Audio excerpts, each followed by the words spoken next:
muy sintético. Vean los préstamos y el contacto entre las lenguas, ¿no? ¿Qué nos pone? Dejen ampliar un poquito más el tamaño del letra para que lo puedan leer. Entonces, vamos a ver. Un poco más. A ver, el préstamo es la palabra tomada de una lengua a otra lengua. Ese es como el inicio de la definición, ¿no? Y hecha parte del vocabulario propio. O sea, yo puedo tomar cosas prestadas, o sea, en este caso, léxico de otra lengua, y la puedo apropiar a mi léxico de mi lengua, ¿no? O sea, y eso lo hacemos cotidianamente, ¿no? Entonces, por ejemplo, cuando yo utilizo como palabras como sándwich, es una palabra americana, que yo la estoy adoptando a mi léxico del español, ¿no? Sin embargo, no se toman prestadas solamente palabras, ¿no? También lo que se puede tomar, cualquier elemento o material lingüístico. Cuando dice elemento o material lingüístico, este autor nos está haciendo referencia a que se pueden tomar elementos gramaticales propios de la lengua, ¿no? Entonces yo puedo retomar a lo mejor, no sé, algunos pronombres de otra lengua, puedo tomar a lo mejor, no sé, la estructura sintáctica de una lengua, ¿no? O sea, y puede ser que a lo mejor a tal grado que ese préstamo se vuelva ya parte de mi lengua, ¿no? Eso puede ser, ¿no? Se pueden tomar desde sonidos, se pueden tomar desde reglas y morfemas gramaticales, patrones sintácticos y hasta estrategias discursivas. Eso es lo que y eso tiene que ver con elementos propios de la gramática, ¿no? O sea, el patrones sintácticos, estamos hablando de la sintaxis, los morfemas gramaticales también, y sonidos, ¿no? O sea, generalmente a veces siempre retomamos sonidos. De hecho, eso es muy común que lo hagan las lenguas originarias, que retomen sonidos de otras lenguas, o sea, y que se asimilen dentro del bagaje cultural y lingüístico de la lengua, ¿no? Entonces, el préstamo lingüístico normalmente implica bilingüismo por parte de los dos, por lo menos de algunas personas que hablan muchas lenguas. La lengua que toman prestada es la lengua recipiente. Entonces, así se le conoce, ¿no? La lengua que va a tomar se llama la lengua recipiente y la otra se llama la lengua donante. O sea, hay una lengua donde voy a sacar el préstamo y otra que lo va a recibir, que lo va a acoger, ¿no? Entonces, ese es un elemento muy importante con respecto a los préstamos, ¿no? Pero este autor, Stella Campbell, nos comenta que hay varias formas, ¿no? Primero dice, ¿qué son los préstamos? ¿Por qué se toman los préstamos, no?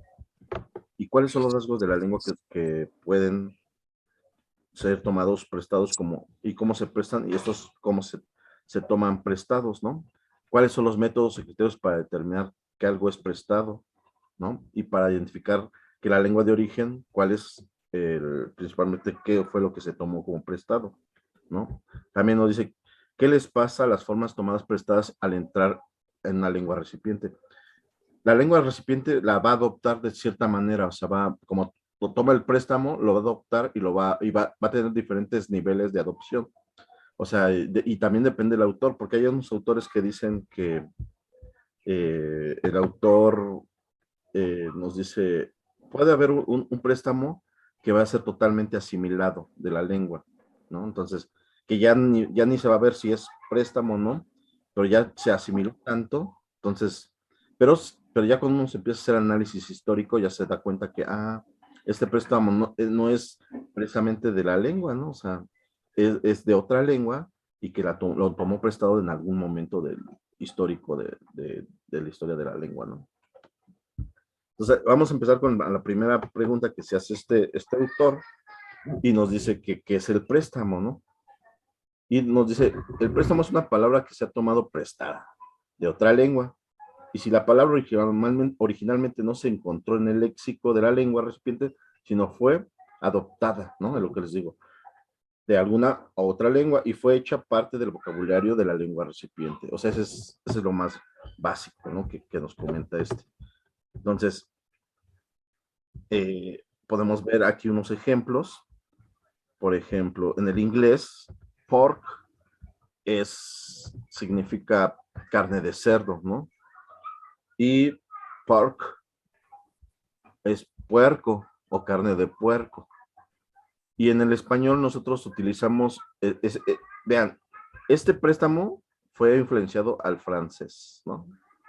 Entonces, vean, ¿de dónde se surgió el préstamo? Pues del inglés fue la donante y la recipiente en este caso sería el francés, o sea, él recibe esa palabra y ya la toma prestada y ya la utiliza constantemente en su repertorio lexical del francés.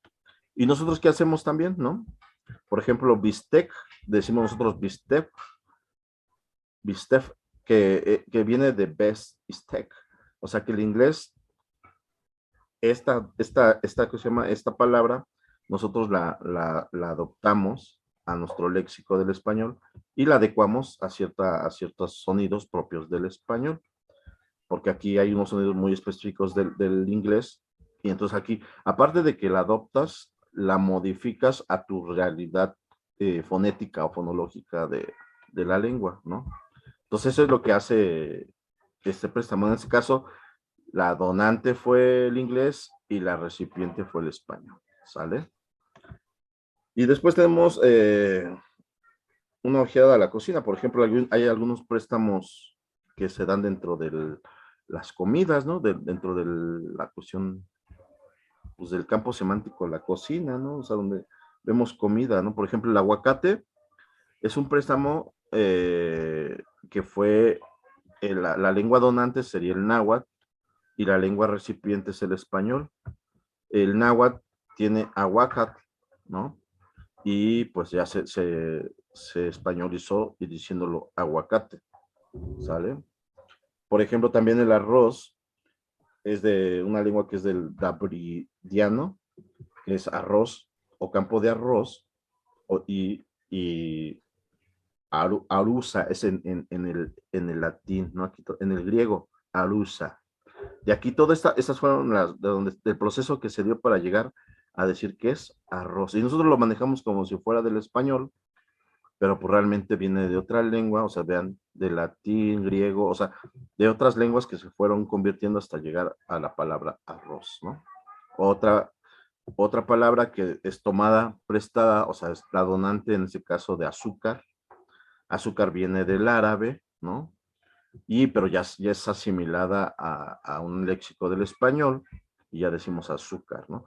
Aquí en árabe dirían zúcar, o sea, es como haces una geminación en este caso, de la consonante oclusiva K, ¿no? Entonces dices zúcar, ¿no? Y ellos dicen zúcar en árabe, pero pues de ahí surgió esta palabra, ¿no? Otra es patata, ¿no? Patata, que también pues viene del taíno, ¿no? Una lengua del Caribe, ¿no? De Haití. Patata, en otras lenguas, en el inglés se le conoce como patato, ¿no? Y, y vean, para llegar al español, y hay muchos, en algunos lugares de habla hispana lo hablan como, le dicen patata, en lugar de papas, ¿no? O sea, dicen patata. Generalmente lo dicen como en Bolivia, en Perú, ¿no? En otras partes del continente americano. También nosotros lo hemos escuchado como patata, ¿no? Pero realmente vienen de esta lengua, ¿no? Del taíno. Igual café viene de guagua, guagua. Es infusión, es una bebida que se piensa que es original de un tipo de vino. ¿Cómo sabe que te ibas a Estado ir? por el intermedio del ¿Cómo sabe que te turco, ibas ¿no? a ir? Cahué, ¿no? Entonces, como viene Me dijiste que te ibas a ir. técnicamente de otras partes del mundo, ya alcanza influencia, ¿no? Sus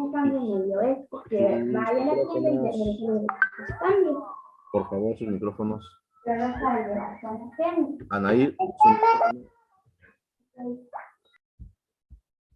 Bueno, tenemos otra palabra que viene del náhuatl. Esta es un préstamo que tomamos del náhuatl y que se adoptó en el español, como en este caso cacahuate, ¿no? En el náhuatl se le conoce como cacahuate, ¿no? Ahí está. De hecho, es como, si ven la explicación más técnica, clacl, tierra, más cacagua, cacao, ¿no? Ese es como más de una explicación como más técnica en términos del origen de esta palabra, ¿no? Hay otra que aquí tenemos chocolate. Chocolate también es otra palabra que viene del náhuatl y que también ya se adoptó a chocolate, ¿no? Chocolate, chocolate, ¿sale? Una bebida hecha a partir de semillas del cacao o de un árbol de cacao, ¿no? Y, y en muchas lenguas utilizan chocolate, ¿no? O sea, no solamente es exclusivo del español, ¿no? De hecho, hay lenguas extranjeras que, que utilizan chocolate, ¿no? Entonces, la mayoría de la gente, bueno, mucha gente saben que cacao, o sea, bueno, el cacao es el que produce chocolate, ¿no? Y saben también históricamente que el cacao se produce mucho en México y es una palabra náhuatl, o sea, entonces, vean, hay mucha influencia de otras palabras de otras partes del mundo, en otras partes del mundo y también aquí en México, ¿no? Igual, Coca-Cola, o en este caso, Coca, pues de hecho hay una hierba que se llama coca, en cuca, así se llama, es una hoja de coca, y eso esa es la influencia que trajo ¿cómo se llama? A México y a otras partes, porque esta hierba así se la conocen como coca, ¿no? Y cola viene pues justo del oeste de África, que es una nuez de cola, así le conocen, ¿no? Entonces quizás a lo mejor estos son los ingredientes que tengan el refresco ¿no? Que es la Coca-Cola. Pero realmente el origen aquí viene, ¿no? O sea, hojas de coca, de la palabra, ¿no? Espagueti, ¿no? Espagueti viene pues prácticamente del italiano, ¿no? Es una influencia. Y nosotros lo decimos, ¿no? Voy a preparar hoy espagueti sin tanto problema, pero realmente no sabemos de dónde vienen las palabras hasta que ya empiezan a investigar y ya dice, órale, espagueti viene de espagueti, plural de espagueti, hilo pequeño, o sea, vean, ¿qué significa espagueti? Hilo pequeño, espago, cuerda o hilera, ¿no? Y ahí tienen, ¿no? Es una palabra totalmente italiana y lo utilizamos nosotros también en el habla del español. El té también, que viene también del chino, amoité, ¿no? Por medio del malay té, que también se pronuncia en el holandés como tej, ¿no? Entonces, vean, esa es la influencia que viene para saber qué es el té, de dónde viene, ¿no? De hecho, hay tesis sobre este tipo hay una tesis sobre el té en lingüística de un amigo y explica justamente esta cuestión histórica del té, ¿no? Tomate, que también viene de la palabra tomat del náhuatl, ¿no? Y también se ve en otras lenguas también, tomato, también dicen en Estados Unidos, ¿no? O sea, y es una palabra náhuatl, ¿no? O sea, la influencia del préstamo no solamente va a ser de una lengua, sino puede ser de varias lenguas. Hoy ya nos dimos cuenta de lenguas del Caribe, lenguas de Europa, lenguas de Sudamérica, ¿no? O sea, ¿cuántas palabras tenemos aquí de muchos lados del mundo? Y sin saberlo, pues nosotros las utilizamos, ¿no? O sea, ¿no? Entonces, otra cosa importante que nos hace reflexionar este autor, ¿por qué se toman los préstamos, no? Es algo muy importante, no es que sea malo tomar préstamos, o sea, eso de hecho lo vivimos constantemente, continuamente en nuestra vida cotidiana, ¿no? Entonces tenemos por necesidad, y eso se puede ver claramente en las lenguas originarias en México, que ellos a veces adoptan el préstamo porque no tienen esa palabra, porque son palabras a lo mejor de objetos modernos, ¿no? Como televisor o como puede ser, no sé, automóvil o otro tipo de, de cuestiones más modernas. Y entonces, pues, por necesidad se requiere utilizar el préstamo de otra lengua. Algunos lo que optan, en algunos lugares, optan por generar un neologismo, ¿no? O sea, generar una nueva palabra, ¿no? Que es lo que es el neologismo. Pero, pero si no es necesario, o sea, si no se puede generar el neologismo, pues se puede seguir utilizando los préstamos. Es válido, ¿no? O sea, los préstamos no es que no sea permitido, claro que es permitido, ¿no? Entonces, por ejemplo, la palabra automóvil viene del ruso, automóvil, del finlandés auto y sueco bil, ¿no? Ahí tiene automóvil. Igual, tenemos aquí café. Y hay varias palabras para mencionar café. O sea, ya café ya en ruso se dice coffee, en finlandés se dice coffee y en Japón se dice coffee, ¿no? Y ahí tenemos los diferentes, koji, algo así. Es dos alargamientos, ¿no? También tenemos la palabra tabaco, ¿no? Tabaco en finlandés es tupaka, ¿no? En indonesio es tembaka, en japonés tabaco, ¿no? Ahí está. Y realmente es una palabra árabe, de tabac, ¿no? Y como es una palabra árabe, pues también ahí está el origen. ¿Qué significa tabac? Es una hierba que produce euforia, ¿sale? Y también tenemos la palabra, bueno, la de coca ya la vimos, pero también vaca y caballo en lenguas indígenas en las Américas. De hecho, muchos pueblos originarios, vaca está bien, pues no era una lengua, no era no era tan común en la época prehispánica. Los caballos, de hecho, fueron traídos de Europa, y entonces el nombre ya estaba dado ¿cómo se llama? En España, ¿no? Caballo. Y aquí algunas lenguas lo adaptaron, dijeron caballo, o sea, cambiaron sus sonidos de acuerdo a sus sonidos de cada lengua, y por eso se adoptó ese préstamo del español hacia lenguas originarias. También vaca también es muy transparente en muchas lenguas. Algunas dicen vacas, huacás, o sea, y esas prácticamente es un préstamo, ¿no? Que está adaptado a la fonología de la lengua, ¿no? Huacás lo dicen en el mayo, en el yaqui, ¿no? O sea, en varias lenguas, ¿no? Y si nos podemos a reflexionar este tipo de palabras, vaca y caballo en lenguas originarias, vamos a encontrar cosas muy similares. Vamos a decir, pues sí es un préstamo, o sea, prácticamente es un préstamo del español hacia estas lenguas originarias, ¿no? Y otra de las razones por la que se toman los préstamos también es por prestigio, ¿no? O sea, una cuestión como de préstamos de lujo, ¿no? Porque el término es ajeno y se estima mucho, ¿no? De algunas otras culturas, ¿no? Es como algo atractivo. Entonces, pork, pues se utiliza así como se oye bien, ¿no? Igual big es en las cuestiones de carne, de cerdo y de res. Y eso hasta pueden ver, o sea, en los centros comerciales, ven la traducción y dice pork y beef, que es en francés, y ven que supuestamente tiene mucho prestigio francés, ¿no? Así, igual en el inglés, ¿no? Cuisine, que es cocina, estilo, la forma de preparar la comida, no sé, es cocinar, ¿no? Y aquí también en francés dicen cuisiner, ¿no? Cocinó. Bueno, también tenemos palabras como boktak, boktiak, que es una palabra fino-ugrica, que también viene de tatar, de la lengua túrquica, y es, por ejemplo, madre, padre, abuelo, abuela, ¿no? Esposo, o sea, vean todo lo que tiene esas simple palabra abarca mucho, ¿no? Mucho parentesco, ¿no?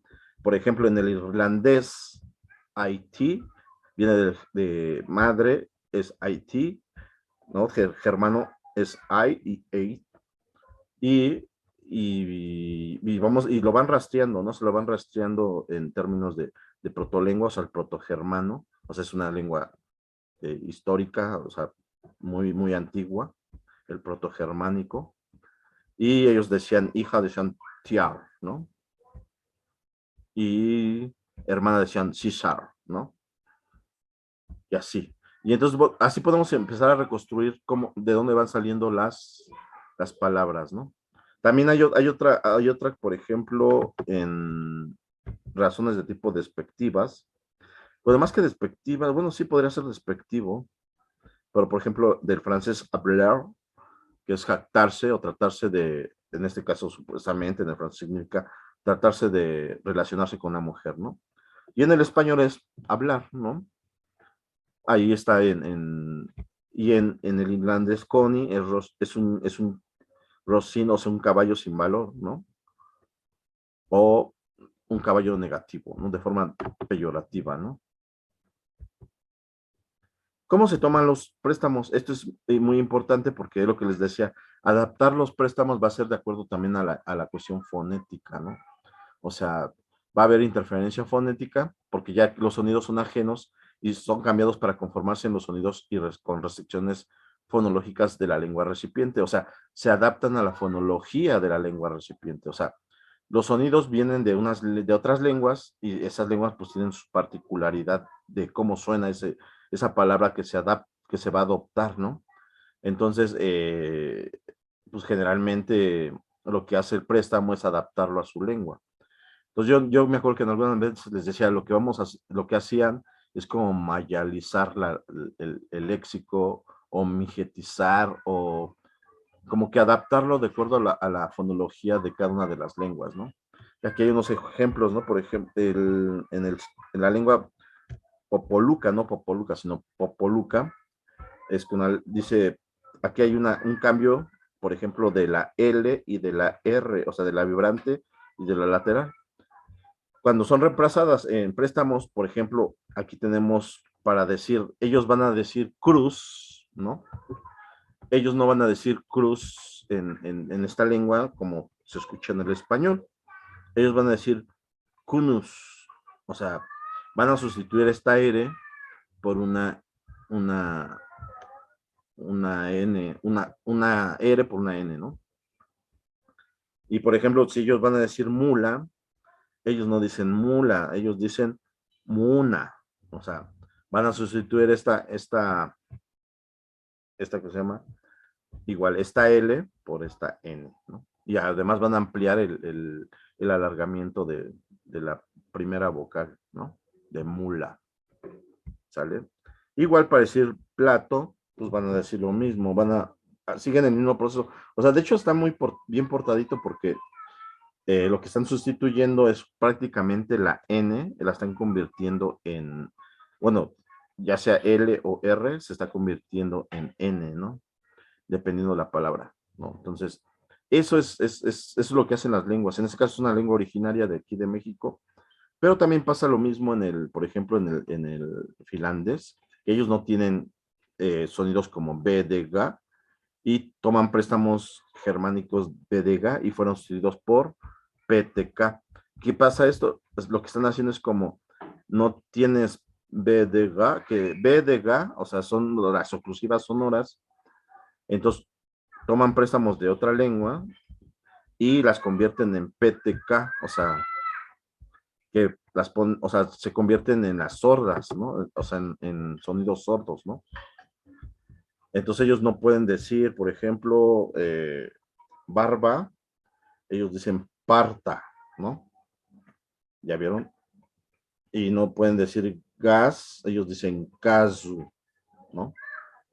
Entonces, vean, esos son adaptaciones de tipo fonético, ¿no? Que se dan en términos de los préstamos, ¿no? O sea, es muy, muy interesante esta cuestión, ¿no? De los préstamos. Les digo, hay tesis completas que nos van a hablar sobre cómo se dan los préstamos en diferentes lenguas de México, ¿no?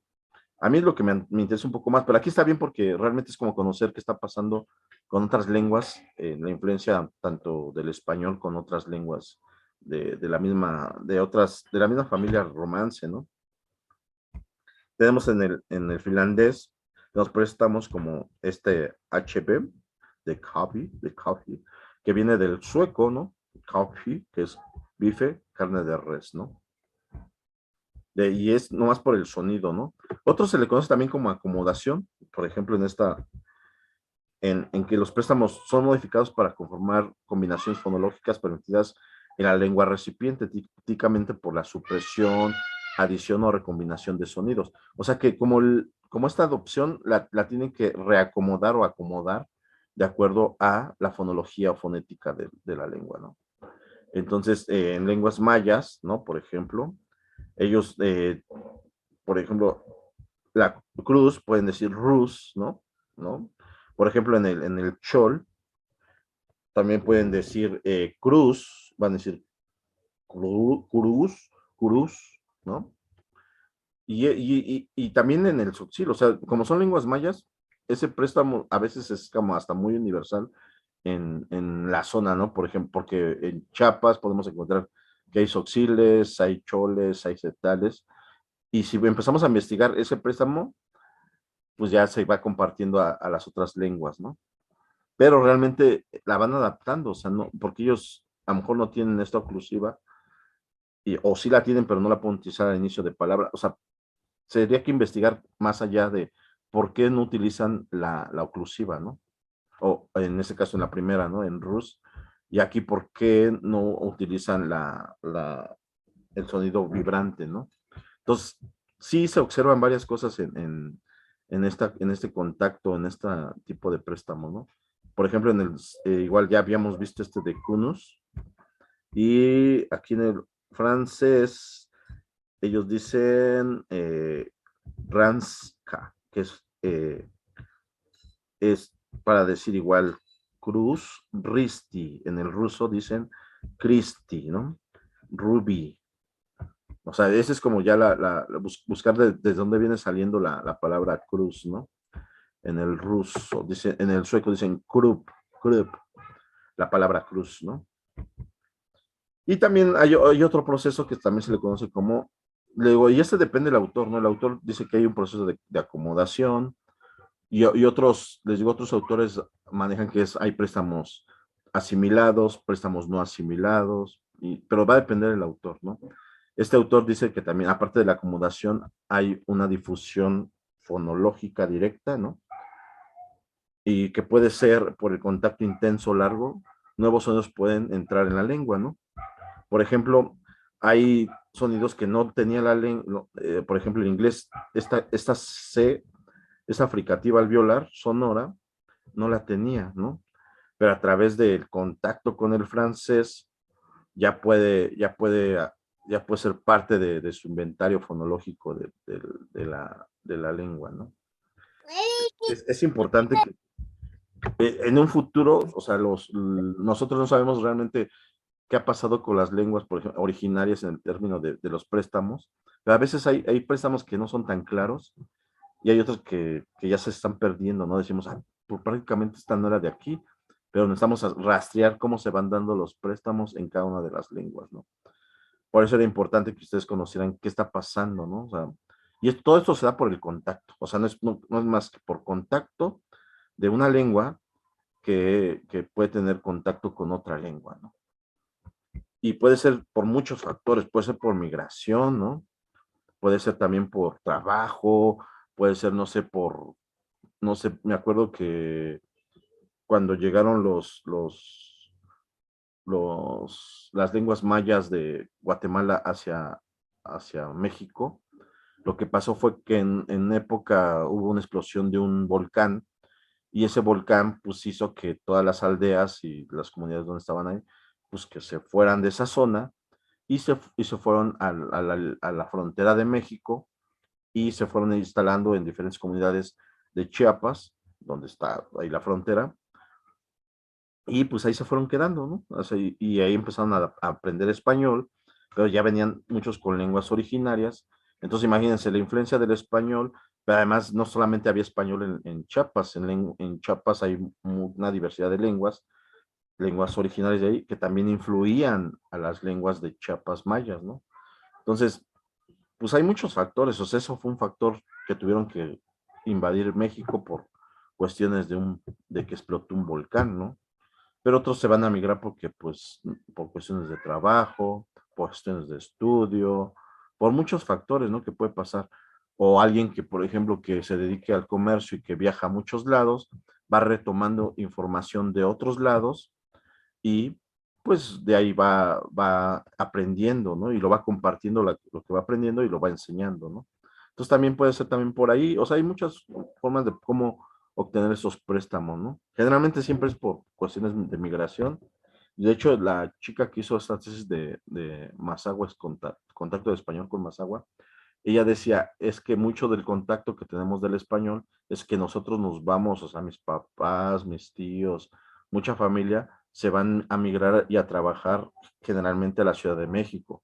Entonces, en la Ciudad de México, pues hay una diversidad de hablas, ¿no? También, pero lo que impera es el español. Entonces, ya cuando llegan a la comunidad y regresan, pues ya vienen con nuevo léxico del español, ¿no? Y aunque están hablando y ellos hablan más agua, retoman ese léxico y lo van adoptando al habla del español.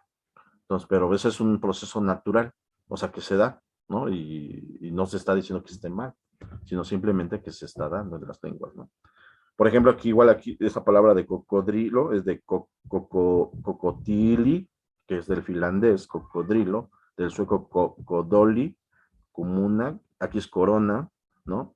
Igual presidenti, ¿no? Y así, varias, vamos a empezar buscando los préstamos a ver de dónde van surgiendo, ¿no? Hay mucha información, de hecho, sobre préstamos de otras influencias de otros lugares, hay mucha información, ¿no? ¿Sale? Normalmente los préstamos se basan en una pronunciación, ¿no? Y eso lo vamos a poder observar y notar claramente, ¿no? También hay adaptación a nivel morfológico, no solamente a nivel fonético, ¿no? También se da a nivel morfológico estos préstamos que podemos observar, ¿no? Por ejemplo, ellos en el plural, o sea, en esta lengua, ¿no? Del árabe, por ejemplo, tenemos recibo, es singular, ¿no? En español es recibo igual, pero rúa significa plural, o sea, esta palabra rúa sep, es en plural, ¿no? Aquí tenemos babur, un vapor, ¿no? Locomotora, y aquí vienen cómo se va generando la palabra locomotora, ¿no? El vapor en plural sería ba, o sea, ba, aquí tenemos baur, baurbir, ¿no? Entonces, aquí podemos, por ejemplo, en lenguas como el chirigua, apache, adjetivos loco, rico, ¿no? Por ejemplo, tenemos aquí, es loco, aquí tenemos el alargamiento, pero y aquí tenemos el soy loco, aquí hay aquí una incrustación de un morfema, ¿no? Un infijo, y así, ¿no? O sea, y es una cuestión morfológica, ¿no? Al insertarle un infijo, ya se cambia el estatus del significado de la palabra, entonces ya significa soy loco, ¿no? Y aquí también cambia igual el sonido, y otro infijo N para decir eres loco, ¿no? Y se repite en lo mismo, o sea, esos infijos al colocar me va a cambiar igual el tipo de significado, ¿no? Y eso también es una cuestión de adaptación morfológica de un préstamo, ¿no? De un préstamo de una lengua, ¿no? Yo creo que aquí le paramos, chavos. Vamos a continuar con esa temática la próxima clase. Seguimos con préstamos y con lenguas de contacto.